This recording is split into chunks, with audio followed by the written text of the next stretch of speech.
د سپین بغاوت بله نړۍ. نن په دې فاني نړۍ کې د ملي او انقلابي شاعر مطیع الله تراب وروستۍ ورځ وه. تېره شپه یې زړه ودرېد او نن یې بې روحه بدن د هغې بلې نړۍ پر لور حرکت وکړ. تراب 4 لسیزې د ظلم او بې عدالتۍ پر ضد مبارزه وکړه. کله به د مظلوم په توګه سپین بغاوت وکړه او د ظلم ستنې به یې ولړزولې، او کله به ظلم پر ده غالب شو او په توره سیلۍ به یې سپین بغاوت پر شا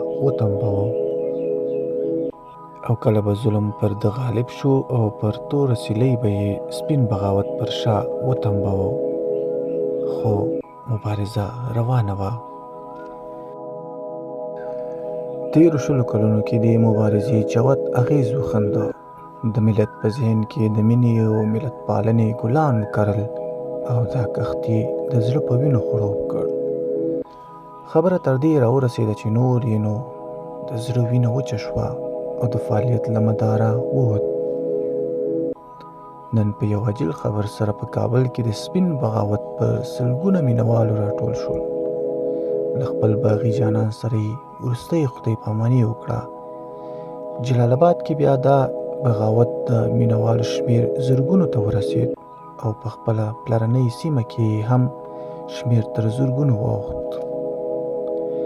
تراب یې له خپل سپېڅلي او سوله ییز سپین بغاوت سره د خپل کلي پر یوه جېږه غونډۍ کې د بلې نړۍ د نوي سفر لپاره یوازې پرېښود. زه چې کله له کابله بیا تر جلال آباد او د خوږیاڼو پورې د سپین بغاوت ملګری وم، ومې لیدل چې څنګه سپین بغاوتونه ورو ورو د تورو خاورو تل ته ورښکته کېږي.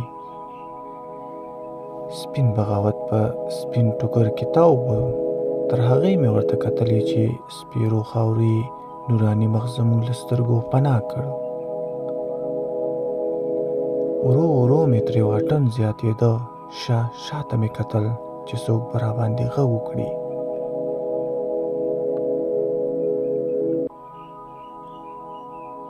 سره د بغاوت جانانه هرتې تڼۍ ګرځې، تعجب نه دی په دومره رقیبانو کې ژوندون.